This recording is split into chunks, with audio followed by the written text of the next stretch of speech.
Welcome to this session. आज मैं आपके लिए लेकर आई हूँ करंट अफेयर्स के कुछ एमसीक्यूज, जिसमें हमारा क्वेश्चन नंबर है फर्स्ट। हमें दे रखा है जो हमारा एग्जाम है 4 जो मिशन है AX4 के संबंध में निम्नलिखित कथनों पर विचार कीजिए। हमें फर्स्ट दे रखा है ये अंतर्राष्ट्रीय अंतरिक्ष स्टेशन ISS के लिए एक निजी अंतरिक्ष उड़ान है जिसे स्पेस एक्स क्रू ड्रैगन अंतरिक्ष यान का उपयोग करके एजियोम स्पेस द्वारा संचालित किया जाता है।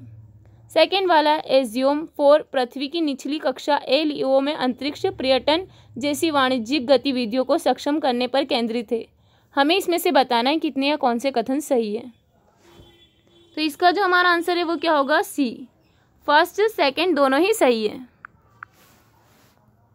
एग्जियोम 4 मिशन AX4 अंतर्राष्ट्रीय अंतरिक्ष स्टेशन के लिए एक निजी अंतरिक्ष उड़ान है जिसे एजियोम स्पेस अमेरिका स्थित अंतरिक्ष अवसंरचना विकास कंपनी द्वारा संचालित किया जाता है तथा स्पेस एक्स क्रू ड्रैगन अंतरिक्ष यान space x crew dragon space जो क्राफ्ट का उपयोग किया जाता है। इसलिए जो हमारा फर्स्ट है वो सही है।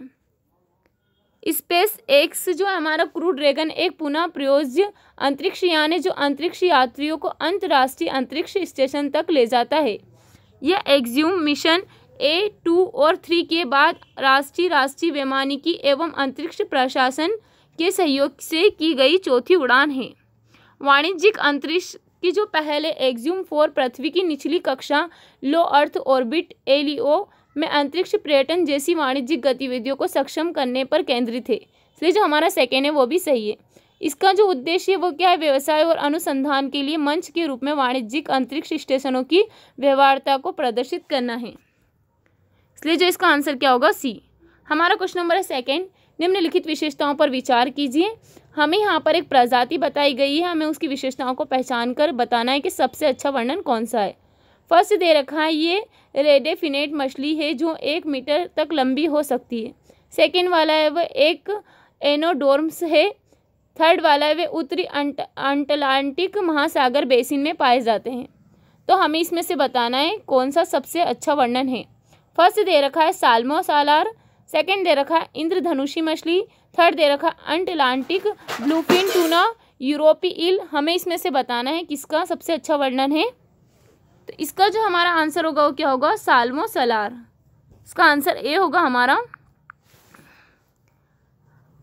अटलांटिक सैल्मन साल्मो सलार के जो है रेफिनेट वाली मछली है जो 1 मीटर तक लंबी हो सकती है। यह एक एंड्रोम्स है जिसका अर्थ है कि वे ताज़े और खारे पानी दोनों में रहते हैं। वे उत्तरी अटलांटिक महासागर बेसिन में पाए जाते हैं। अटलांटिक सैल्मन की आबादी में 23% वर्ष 2006 से 2020 की कमी आई जिससे वे कम चिंता वाले क्षेत्र से खतरे के करीब पहुंच गए। इसलिए जो हमारा ए वाला है वो सही है। हमारा question number third. Society for world wide interbank financial telecommunications प्लेटफॉर्मों से संबंधित निम्नलिखित कथनों पर विचार कीजिए। हमें इसमें से बताना है कितने या कौन से कथन सही है। फर्स्ट दे रखा है यह धन हस्तांतरण के लिए संदेश आधारित निर्देश की सुविधा प्रदान करता है लेकिन धन का निपटान स्वयं करता है। सेकेंड वाला इसका नियंत्रण G20 देशों के केंद्रीय बैंकों द्वारा किया जाता है। थर्ड ईरान और उत्तर कोरिया स्विफ्ट प्लेटफॉर्म से बाहर हो चुके हैं। हमें इसमें से बताना है कितने या कौन से कथन सही है। तो इसका जो हमारा आंसर होगा वो क्या होगा, ए होगा इसका आंसर हमारा। केवल इसमें एक सही है हमारा।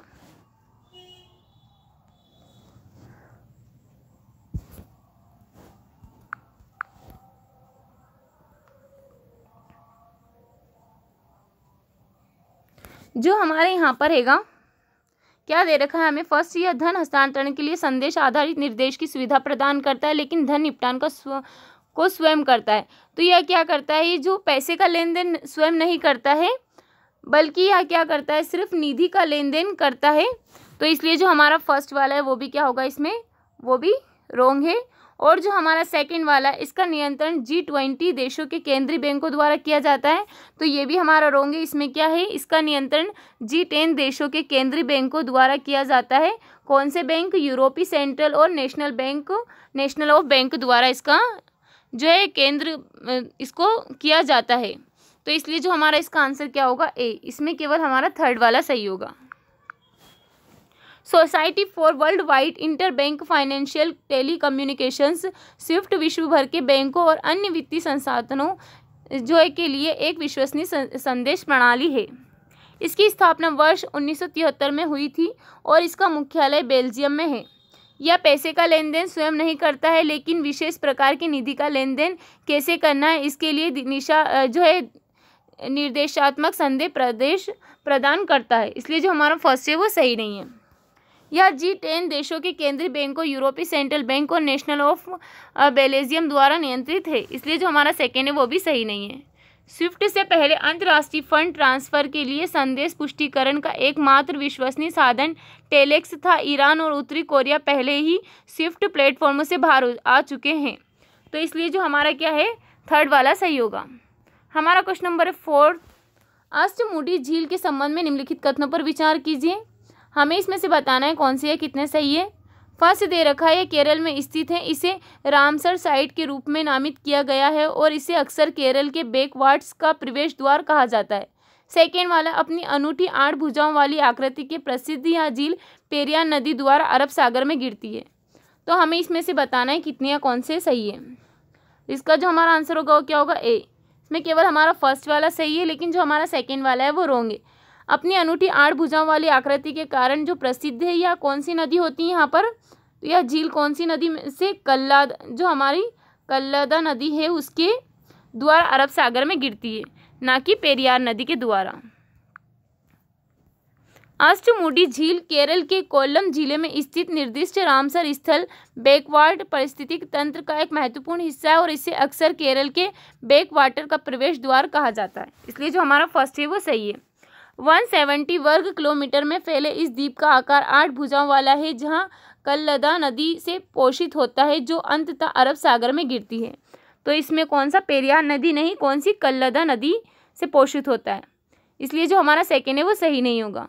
ऐतिहासिक दृष्टि से एक महत्वपूर्ण व्यापारिक केंद्र रहा है, जो अपने पारंपरिक कोयर उद्योग के लिए जाना जाता है। हमारा क्वेश्चन नंबर है 5। निम्नलिखित कथनों पर विचार कीजिए। फर्स्ट दे रखा है, विश्व स्तर पर नामिबिया में सबसे अधिक चीता है तथा चीता हस्तांतरण परियोजना के तहत नामिबिया और दक्षिण अफ्रीका से चीतों को भारत लाया गया। सेकेंड वाला, विश्व भर में चीतों के प्रति जागरूकता और संरक्षण को बढ़ावा देने के लिए प्रतिवर्ष 4 दिसंबर को अंतर्राष्ट्रीय चीता दिवस मनाया जाता है। हमें इसमें से बताना है कितने या कौन से कथन सही है। इसका जो हमारा आंसर होगा वो क्या होगा, सी। इसमें हमारा फर्स्ट सेकेंड दोनों ही सही है। चीता एसिनोनिक्स जुबेट्स है, जो हमारा फेलिडे फैमिली का हिस्सा है और सबसे पुरानी बड़ी बिल्ली प्रजातियों में से एक है, जिनका इतिहास 5 मिलियन वर्ष पूर्व के मायोसीन युग भूवैज्ञानिक काल, जो हमारा 23.03 से 5.333 मिलियन वर्ष पूर्व से संबंधित है। ये विश्व में सबसे तीव्रता से गमन करने वाले स्थलीय स्तनधारी होते हैं, जो अफ्रीका और एशिया के कुछ हिस्सों में पाए जाते हैं। ये अफ्रीका में अपने ऐतिहासिक क्षेत्र के 75% से अधिक भाग से लुप्त हो चुके हैं तथा पिछले 2 दशकों में इनकी संख्या में 30% से भी अधिक गिरावट आई है। विश्व स्तर पर नामिबिया में सबसे अधिक चीता हैं। चीता हस्तांतरण परियोजना के तहत वर्ष 2022 और 2023 में नामिबिया तथा दक्षिण अफ्रीका से चीतों को भारत लाया गया है। इसलिए जो हमारा कथन फर्स्ट है वो सही है।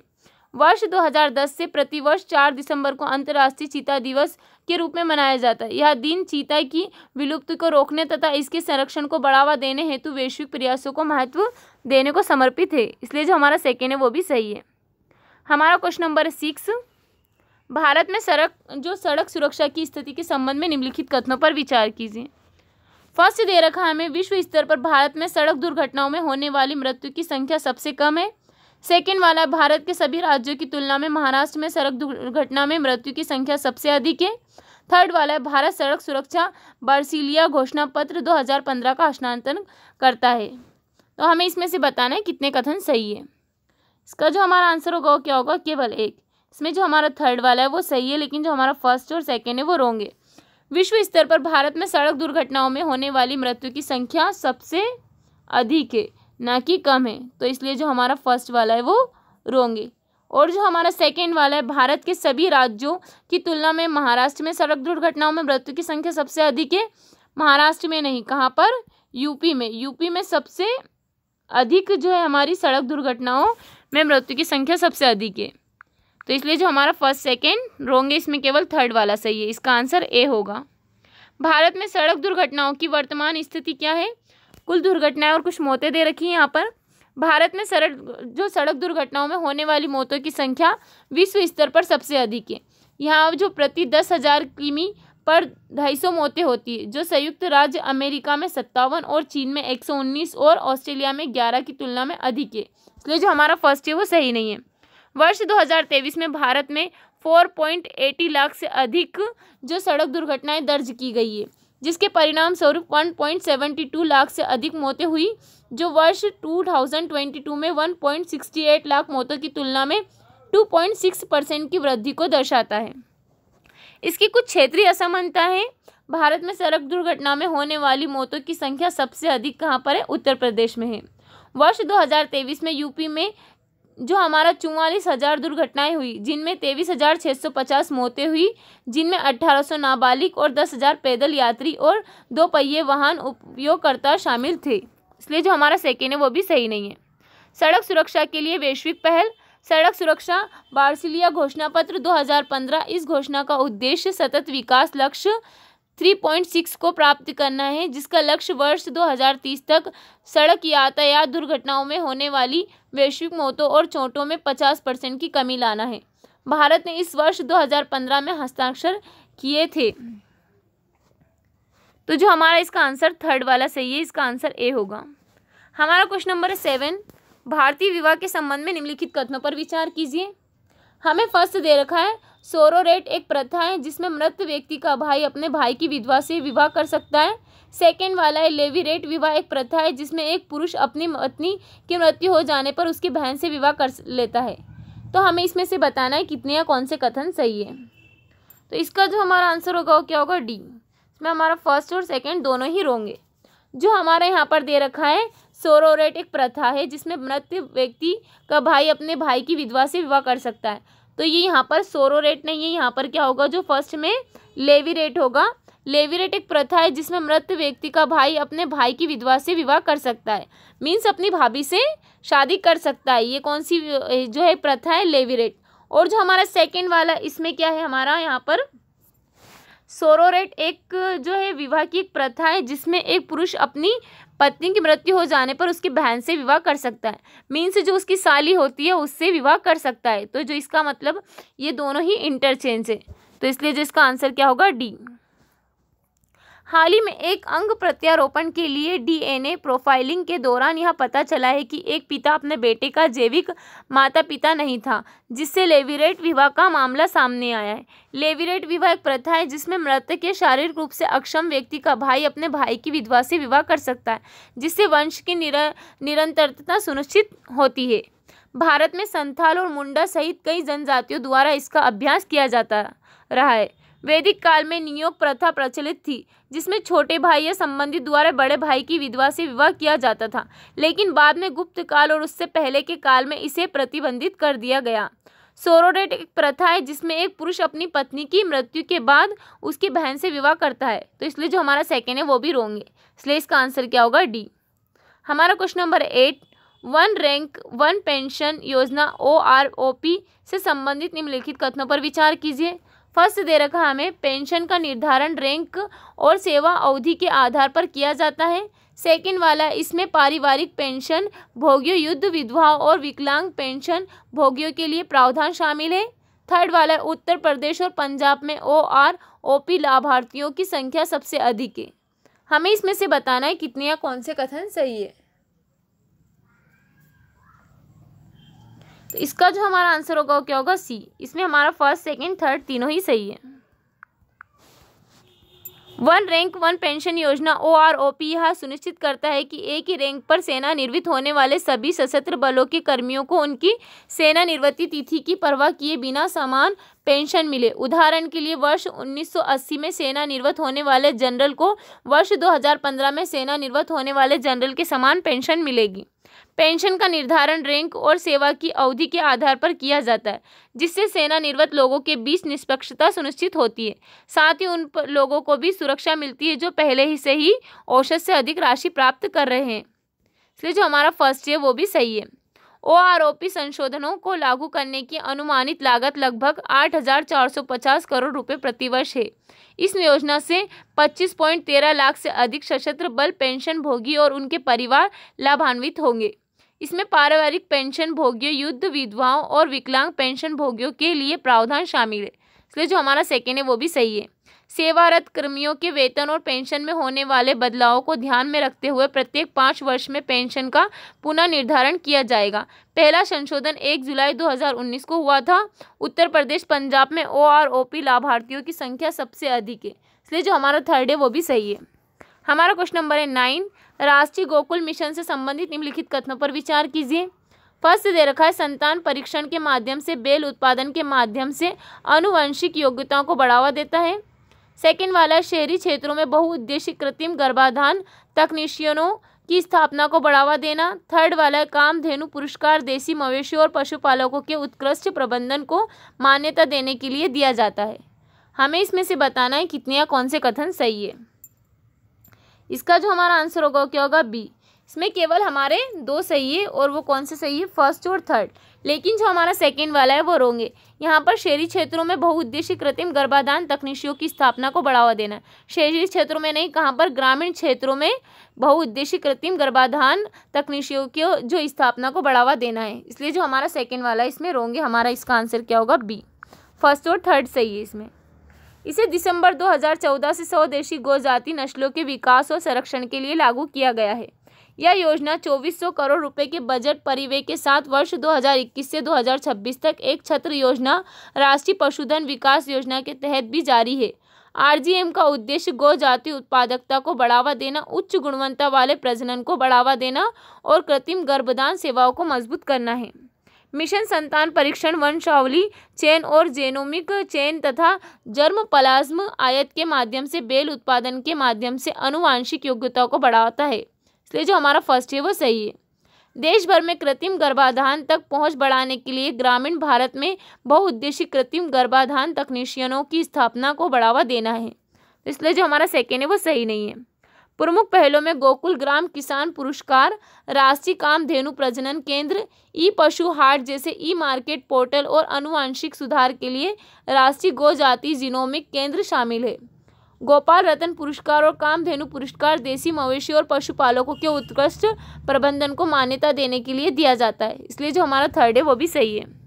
आज का हमारा लास्ट क्वेश्चन है क्वेश्चन नंबर 10, भारतीय नौसेना के संबंध में निम्नलिखित कथनों पर विचार कीजिए। हमें फर्स्ट दे रखा है, भारतीय नौसेना ने भगवान वरुण के वैदिक आह्वान सन नो वरुणा को अपने प्रतीक आदर्श वाक्य के रूप में अपनाया, जिसका अर्थ है, हे वरुण आप हमारे लिए शुभ रहे। सेकेंड वाला, वर्ष 1971 के युद्ध के दौरान नौसेना के अभियानों के सम्मान में 1972 से 21 अक्टूबर को नौसेना दिवस मनाया जाता है। तो हमें इसमें से बताना है कितनी या कौन से कथन सही है। इसका जो हमारा आंसर होगा वो क्या होगा, ए। इसमें केवल हमारा फर्स्ट वाला सही है, तो इसका आंसर केवल 1 होगा। इसमें फर्स्ट सही है लेकिन सेकेंड वाला रॉन्ग है। इसके बारे में डिटेल में पढ़ते हैं हम। भारतीय नौसेना 1 मई 1830 को east India company British crown के अधीन आ गई और उसे सैन्य बल का दर्जा प्राप्त हुआ, जिससे वह भारतीय नौसेना बन गई और वर्ष 1858 में इसका नाम बदलकर हर मैजेस्टीज इंडियन नेवी कर दिया गया। भारतीय नौसेना ने भगवान वरुण के वैदिक आह्वान सन नो वरुणा को अपने प्रतीक आदर्श वाक्य के रूप में अपनाया, जिसका अर्थ है अरुण, जो है वरुण आप हमारे लिए शुभ रहें। तो इसलिए जो हमारा फर्स्ट है वो सही है। और जो हमारे यहाँ पर है 21 अक्टूबर 1944 को पहली बार नौसेना दिवस मनाया गया। वर्ष 1972 से नौसेना दिवस 4 दिसंबर को अरब सागर, बंगाल की खाड़ी और कराची बंदरगाह मिसाइल हमले में वर्ष 1971 के सफल नौसैनिक अभियानों के सम्मान में और युद्ध शहीदों को श्रद्धांजलि देने के लिए मनाया जाता है। इसलिए जो हमारा सेकेंड है वो सही नहीं है। आज के लिए इतना ही रखते हैं। उम्मीद है जो आज का हमारा सेशन आपको अच्छा लगा। अगर आपको हमारा सेशन अच्छा लगा है तो इसी तरह की अपडेट के लिए हमारे चैनल को सब्सक्राइब करें और बेल आइकन को दबाना ना भूलें। Okay, thank you so much.